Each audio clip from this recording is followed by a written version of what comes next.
እኛ መመስገን የለብንም ጨርሶ። እግዚአብሔር ነው መመስገን ያለበት።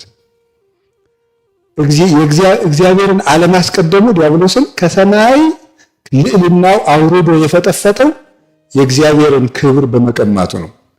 መዝሙረ ዳዊት መዝሙር 28 ቁጥር 1 ላይ ቅዱስ ዳዊት የሚለው አምጽኡ ለእግዚአብሔር ክብረ ወስብሐተ፣ ለእግዚአብሔር ክብርና ምስጋናን አምጡ ይላል። ለራሳችሁ አትውሰዱት ነው። የእግዚአብሔርን ክብር ለእግዚአብሔር ነው። ለሰው የሰው ክብር ተሰጥቶታል። ሰማይ ሰማያት ለእግዚአብሔር ወምድረሰ ወሀበ ለእጓለ እመሕያው። እግዚአብሔር ልዕልናን ጌትነትን ለራሱ ነው ያደረገ። ለሰው ልጅ የተሰጠው ሀብት ግን ትህትናው ነው። እግዚአብሔር ልዕልና የራሱ ነው፣ ክብር የራሱ ነው፣ ጌትነት የራሱ ነው እና እግዚአብሔር በምድር ላይ የሚጠላው ነገር ኩራት ነው። የኃጢአቶች እናትም ኩራት ናት። እግዚአብሔር ኩራትን ይጠላል። ምክንያቱም መክበር ያለበት እግዚአብሔር ስለሆነ ማለት ነው። በመልክ መመካት የኩራት ምንጭ ነው። ዘረኝነት የኩራት ምንጭ ነው አይደል? የኔ ዘር ጥሩ ነው ማለት ነው። ስለዚህ የኩራት ልጅ ነው ልላችሁ ነው። ትዝብት የኩራት ምንጭ ነው። አረማመድ፣ አለባበስ የኩራት ልጅ ነው። ትሁት ሰው በአለባበሱ ይታወቃል፣ በአነጋገሩ ይታወቃል፣ ይለካል። ራስን ማመስገን የእብሪት፣ የድንፋታ፣ የቁጣ ሁሉ ምንጭ ነው። ኩርፊያ ራስን የመውደድ ልጅ ነው። ኩርፊያ ራሱ ማኩረፍ፣ መበሳጨት፣ መናደድ የኩራት ልጅ ነው። እግዚአብሔርን ያከበረ ሰው ግን ምንም ቢሉት አይከፋው። እድፋም ቢሉት አዎ ንጹሕ እግዚአብሔር ነው የሚለው። ደንቆሮ ቢሉት አዎ ጠቢብ እግዚአብሔር ነው ይላል።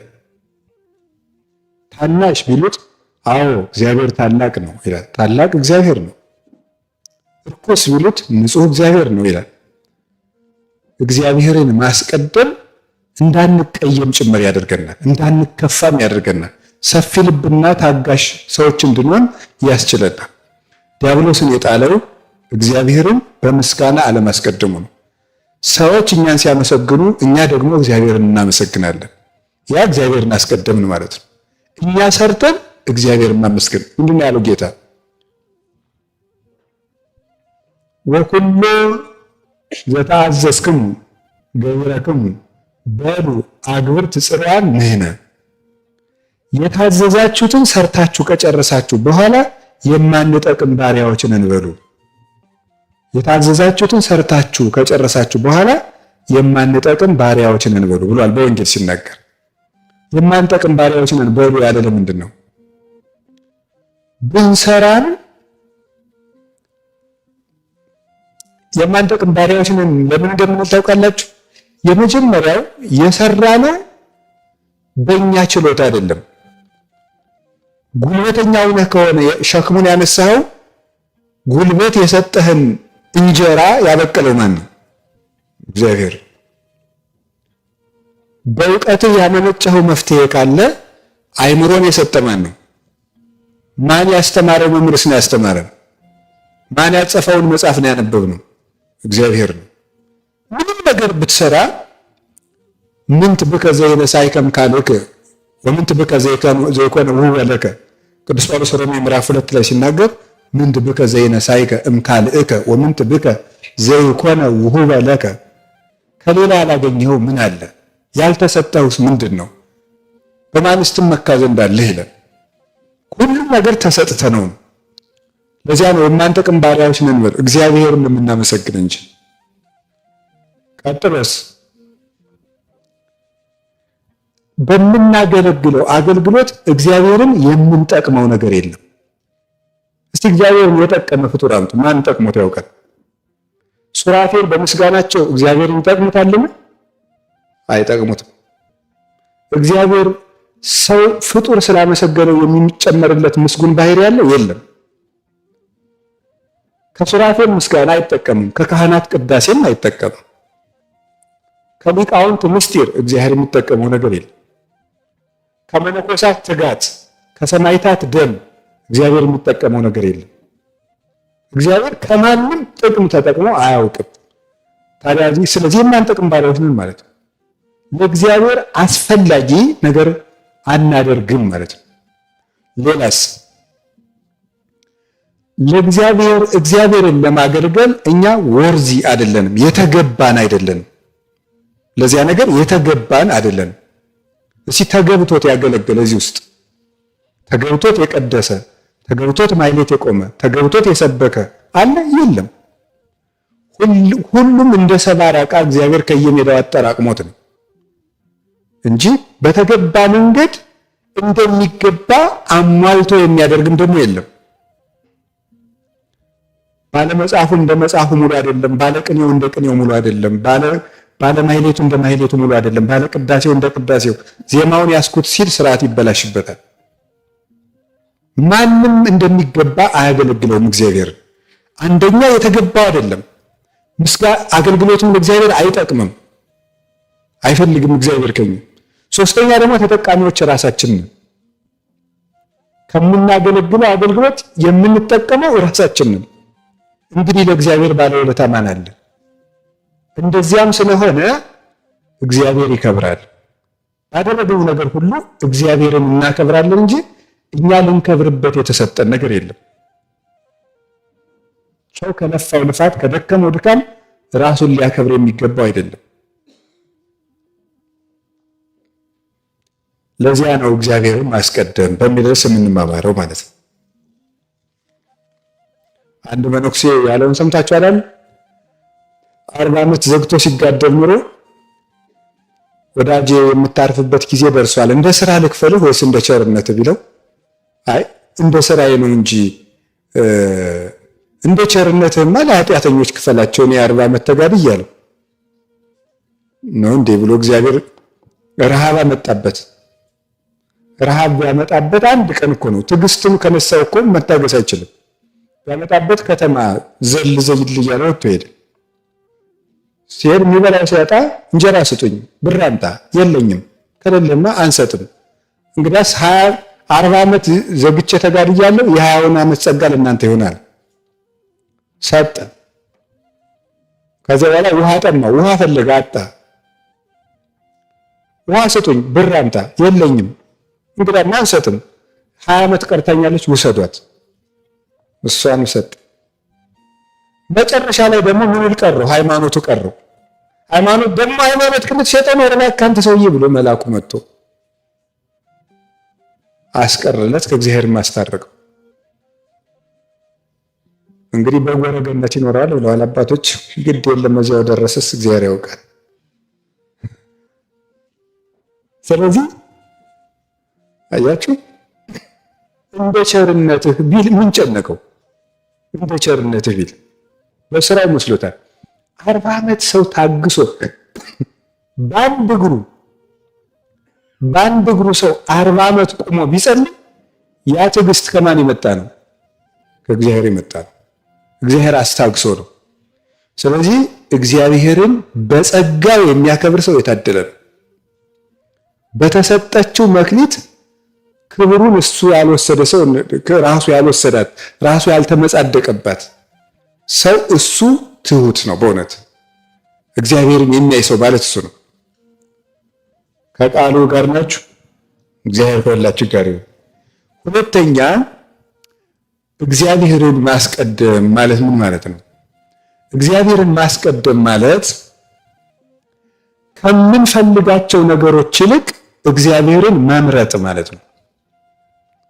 ከምንፈልጋቸው ነገሮች ይልቅ እግዚአብሔርን መምረጥ፣ ይሄ ምን ይባላል? እግዚአብሔርን ማስቀደም። ምንድነው ያልኩት? እስቲ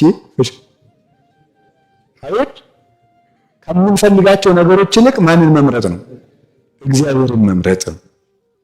ይሄ ኦሪት ዘፍጥረት ምዕራፍ 2 ቁጥር 17 ላይ የምታገኙት የሚገልጸው ይሄ ነው። ታሪኩ የምን ታሪክ ነው? የዕፀ በለስ ታሪክ ነው። መቼስ የፈረደባቸው አዳምና ሔዋን ሳይወቀሱ አይውሉም። አልፈረደባቸውም። አሁን እንኳን ጻድቃን ናቸው እና አሁን ጻድቃን ናቸው። አሁን የአዳምና ሔዋንን አልወቅስም። በሕይወቴ ሞቅሻቸው አላውቅም። በነገራችን ላይ አዳምና ሔዋን እኔ ወቅሼ ሰብኬ አላውቅም፣ ሰው ብዬ ነው የማወቅሰው እንጂ። አሁን እግዚአብሔር ያሳያችሁ፣ ክርስቶስ ያመልክታችሁ። እግዚአብሔር ለአዳምና ለሔዋን ስንት ነገር ነው የሰጣቸው? ስንት ነገር ነው የሰጣቸው ሲሚነግረኝ ሁሉን ነው እንጂ የሰጣቸው። የሰማይ አዕዋፍ የምድር እንስሳትም ሁሉ ምንድነው ናቸው? ግዙ ነው ያላቸው። የሰማይ አዕዋፍን ወአኮነንኮ ዲበ ኩሉ ዘሥጋ አይደለ? ሁሉ ስጋ ደግሞ ነገር እንዲገዛ ለሰው ልጅ ሰጠው። የሰማይ አዕዋፍ የምድር አራዊት እሱን ሁሉ ሰጠና ኮንንዋ ለምድር ምድርን ግዟት ብሎ ስልጣን ሰጣቸው። ከዛ ደግሞ ምን ሰጣቸው? ምን ሰጠ? አርአያውንና መልኩን ሰጠ። ከዛ ስሙታል በሕያውነት አሰለጠነው። የሰው ልጅ መልኩን ሰጠው። ዘፍጥረት ምዕራፍ 1 ቁጥር 26 ላይ የሕይወት እስትንፋስን እፍ ብሎ በሰው ልጅ ላይ ሕይወትን አሳደረና ሕያውነትን፣ ሀብትን፣ ጸጋ፣ ልጅነትን ሰጠው። በገነት አኖረው፣ ብርሃንን አለበሰው። ከዚያ በኋላ አንድ እንጨት ብቻ ከለከለው። እግዚአብሔር ለአዳም ከሰጠው እንጨት ሁሉ አንድ እንጨት ይበልጣል ወይ? አይበልጥም። ከእንጨት ይልቅ እንደውስ እግዚአብሔር ከሰጠው የእግዚአብሔር አምሳል የተሰጠው ብቸኛው ፍጡር ሰው ነው። እግዚአብሔር ለአዳም ከሰጠው ከራሱ መልክ የበለስ ፍሬ ይበልጣል ወይ? አይበልጥም።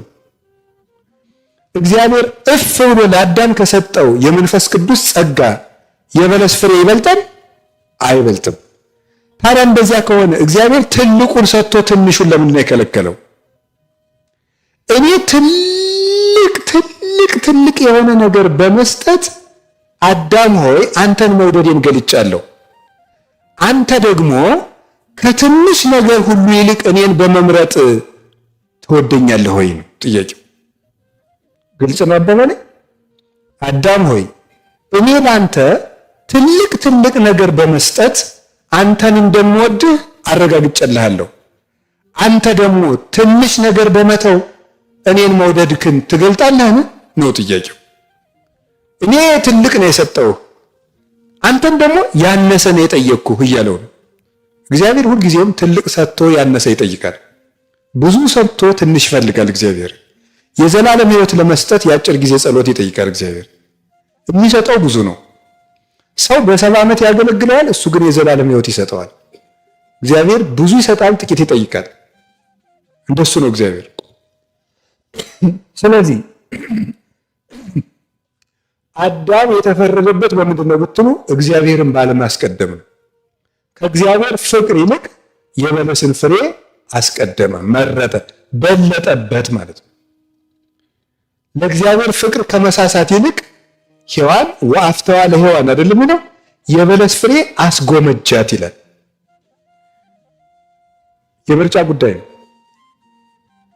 ስለዚህ ሔዋን በለስን በመምረጧ ምክንያት አዳም በለስን በመምረጡ ምክንያት ከእግዚአብሔር ይልቅ በለስን መምረጥ ጉዳዩ የገንዘቡ ትንሽነትና ትልቅነት ሳይሆን ከእግዚአብሔር ይልቅ ያንን መምረጥ ነው ያስፈረደበት ማለት ነው። በለስ ትልቅ ዋጋ ኑሮት ሳይሆን ከእግዚአብሔር ይልቅ በመመረጡ ግን በደሉ ትልቅ ነው። ከእግዚአብሔር ይልቅ በመመረጡ እሱ ነው መሰረታዊ ነገር።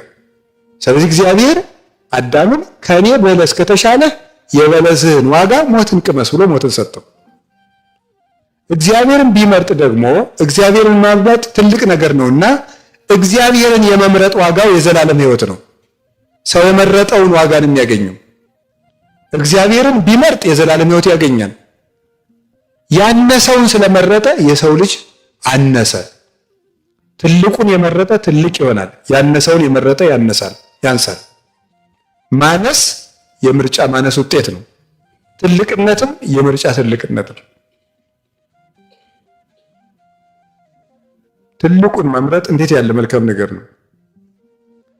እግዚአብሔር ከሁላችን ጋር ይሁን። እግዚአብሔርን ማስቀደም ማለት እሱ ነው። እግዚአብሔር አሁን ሌሊት ተነስታችሁ ጸልዩ የሚለን እኛ እንቅልፍ አተን ስንሰቃይ ደስ ብሎት አይደለም። ከእንቅልፍ ይልቅ እኔን ትመርጠኛለህ ወይ ነው ጥያቄው። ከእንቅልፍ ጣዕምና ከኔ ማንን ነው የምትመርጥ ነው። በምንወዳቸው ነገሮች እግዚአብሔር እኛን ይፈትነናል። ከኔ ይልቅ ማንን ትመርጣለህ ነው። እግዚአብሔር ጾም የሚለው ሲርበን ደስ ብሎት አይደለም። ከምግብ ይልቅ እኔን ትመርጠኛለህ ወይ? ምርጫችንን ለመፈተን ነው። እሱን ለማየት ነው፣ ሌላ አይደለም። ከቃሉ ጋር ናችሁ። እግዚአብሔርን ማስቀደም በአብርሃምን ደግሞ ፈተነው አይደለም? እግዚአብሔር አብርሃምን በሶስት ፈተና ነው የፈተነው። እንደምታውቁት አብርሃምን የመጀመሪያው ከሀገርህና ከዘመዶች ተለይተህ ምን በል ነው ውጣ። ይሄ ማለት ነው ከሀገርህ ይልቅ እኔን ትወደኛለህ ወይ ማለት ነው ጥያቄው። ከሀገርህ እኔን ትመርጣለህ ማለት እግዚአብሔርን ማስቀደም። አሁን ዛሬ እግዚአብሔር ያሳያችሁ፣ ክርስቶስ ያመልክታችሁ። አብርሃም ሳያውቀው ከሀገር አስበልጦ የወደደውን አምላክ እኛ ግን በቁርባን አውቀ ነው እንኳን ሀገራችን እየበለጠብን ነው።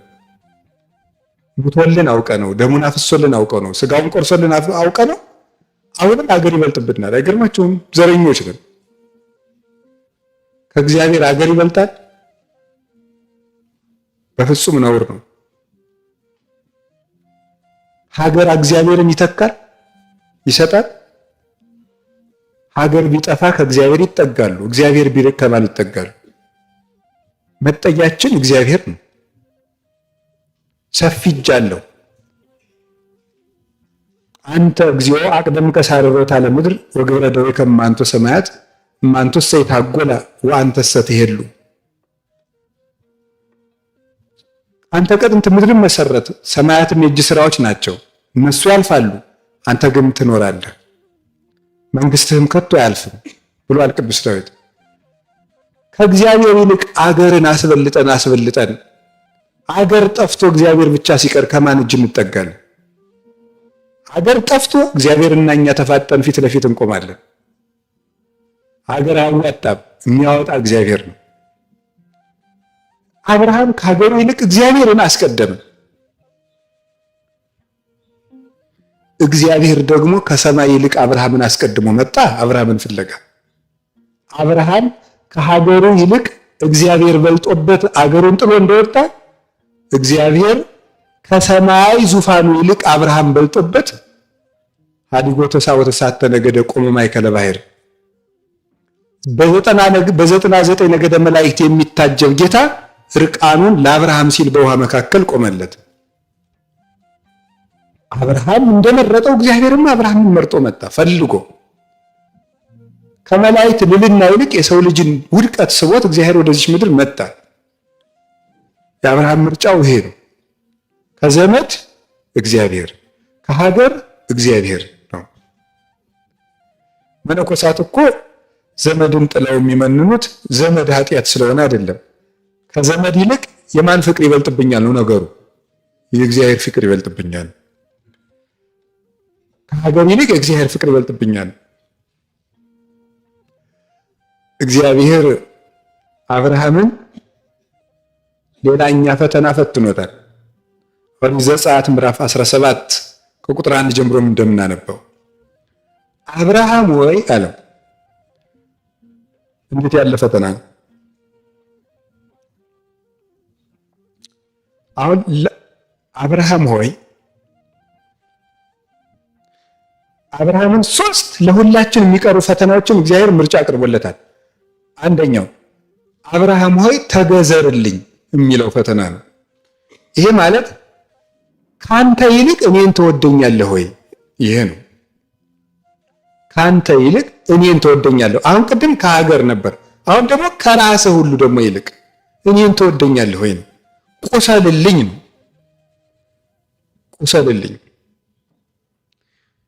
ቁሰልልኝ። ይሄ ማለት እግዚአብሔርን ደስ ካለው ሞትንም እንኳን ቢሆን እንመርጣለን፣ ወይም ያለ እግዚአብሔር ከመኖር ከእግዚአብሔር ጋር መሞትን መምረጥ ማለት ነው። እሱ የማቴዎስ ወንጌል ምዕራፍ 26 ቁጥር 39 ላይ ዋይቱ ፈቃደ ዚአከ ለይኩን ዋኮ ፈቃደ ዚአየ ብሏል አይደል ጌታ። አባቴ ሆይ ይችን ጽዋ ከኔ ያሳልፋት አለና ነገር ግን ያንተ ፈቃድ ይሁን እንጂ የኔ ፈቃድ አይሁን አለ። ምን ማለቱ ነው? በሰማዕትነት የሚሞት ሰው ምንጊዜም ማረፍ ይፈልጋል። ባይሞት ደስ ይለዋል አንድ ሰው አይደል? ነገር ግን እግዚአብሔርን ደስ ካለው እሱ የሚመርጠውን እረፍት ወይም አለመሞት ሳይሆን እግዚአብሔርን የሚያስደስተውን ሞት ቢሆን መምረጥ አለበት ነው። እግዚአብሔርን ከማያስደስት ኑሮ እግዚአብሔርን የሚያስደስትን ሞት መምረጥ ይቻላል ነው ጌታ ማለት የፈለገው እሱ ነው እንጂ የእሱ ፈቃድ ከአብ ፈቃድ ልዩ ሆኖ እሱን አይደለም መናገር የፈለገው። ሰው ከሚወደው እረፍት እግዚአብሔርን የሚያስደስት ሞት ይሻላል ነው። ያንን ነው አብርሃም ሆይ ቁሰልልኝ አለው። ከራስህ ይልቅ ማቴዎስ ወንጌል ምዕራፍ 22 ከቁጥር 37 እስከ 38 ያለው ይሄ ነው። አፍቅሮ ለእግዚአብሔር አምላከከ በኩሉ ልብከ ወኩሉ ነፍስከ ወኩሉ ኃይልከ የሚለው እግዚአብሔር በፍጹም ልብ በፍጹም ስጋ ውደደው ማለት ከራስ በላይ ውደደው ማለት ከራስ በላይ ውደደው። ጌታም ሲናገር የማቴዎስ ወንጌል ምዕራፍ 10 ላይ ሲናገር የኔ ሊሆን የሚወድ ሰው ካለ ራሱን ይካድ ብሏል። ራሱን ይካድ የሞቱን መስቀልም ተሸክሞ ይከተለኝ። በዚህ ዓለም ላይ ከባዱ ይልቅ ከራስ ፍላጎት እግዚአብሔርን መምረጥ ነው። በጣም በጣም በጣም በጣም በጣም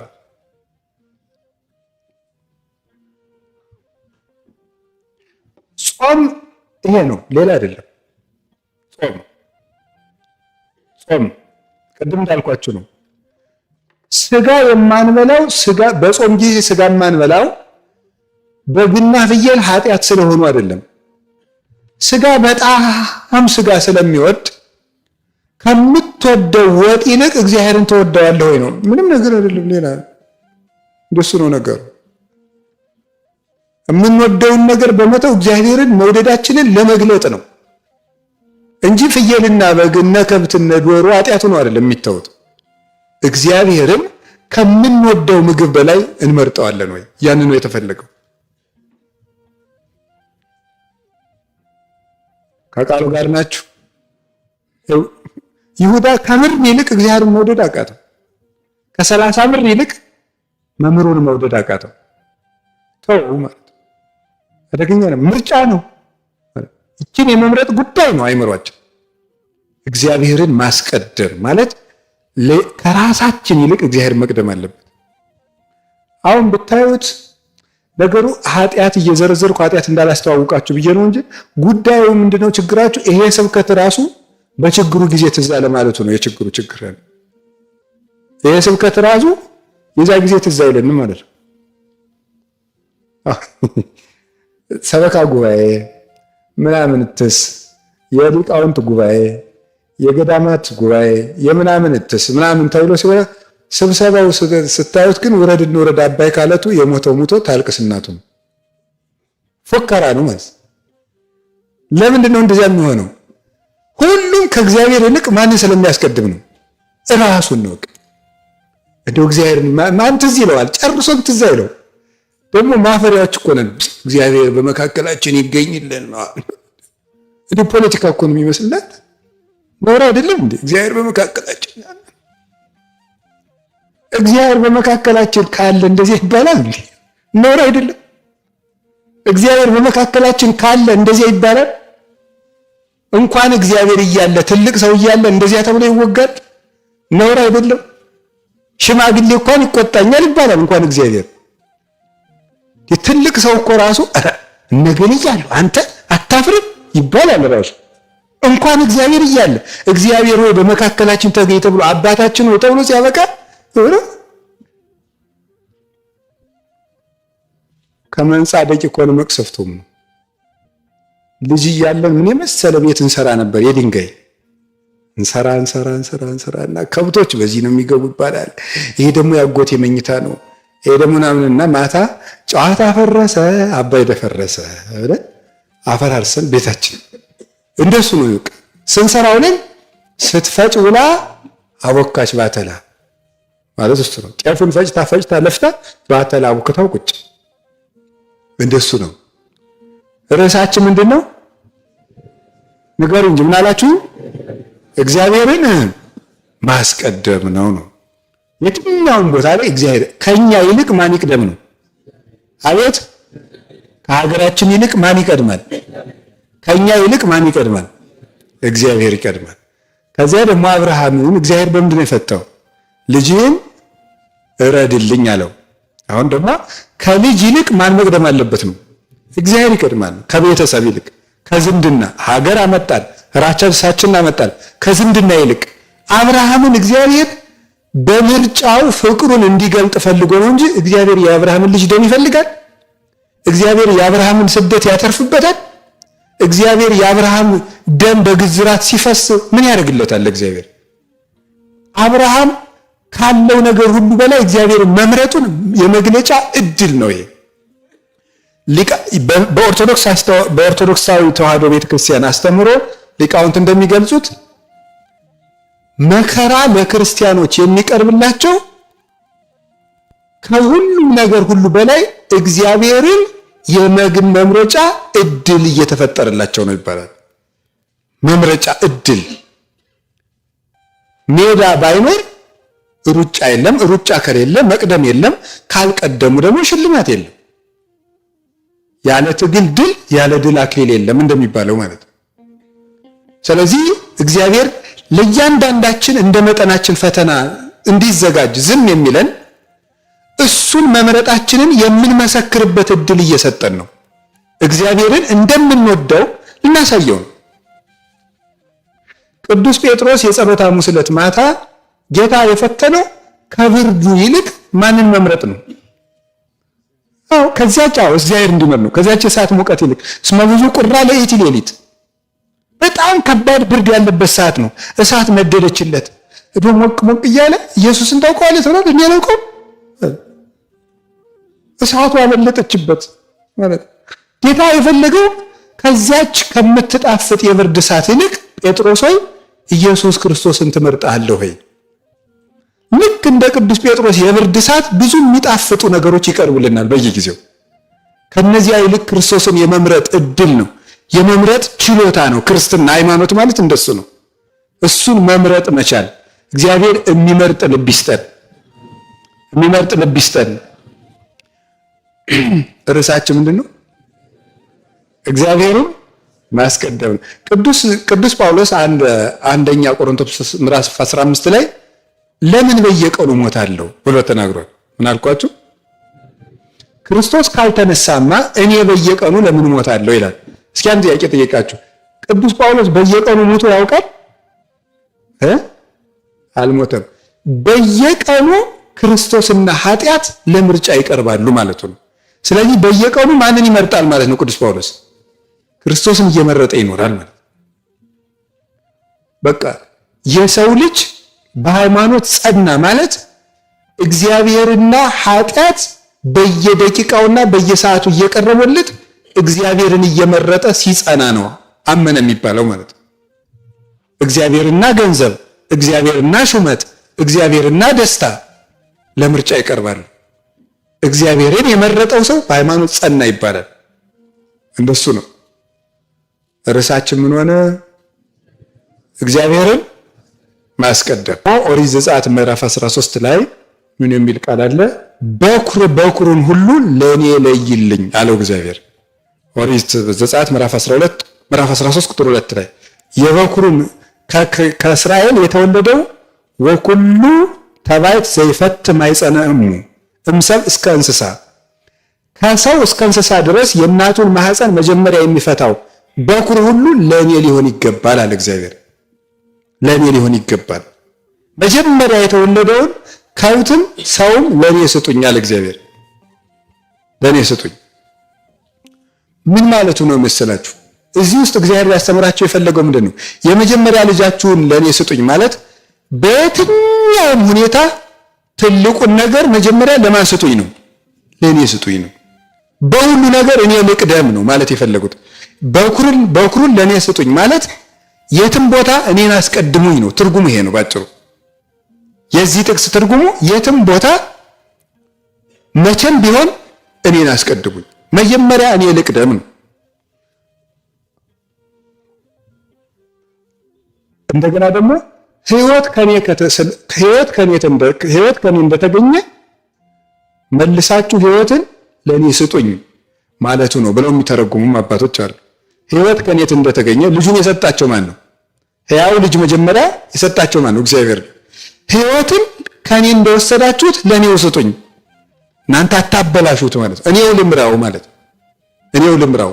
ልጆቹን እኮ ስጡኝ ሲል እግዚአብሔር ጠምዶ ያርሳቸው፣ እግዚአብሔርን ለእግዚአብሔር አይነግዱለት፣ እኔ ልምራቸው ስጡኝ ማለቱ ነው። በኩር የተባለ ልብ ነው፣ ልባችሁን ስጡኝ ማለቱ ነው ብለው የተረጉሙ ሊቃውንትም አሉ።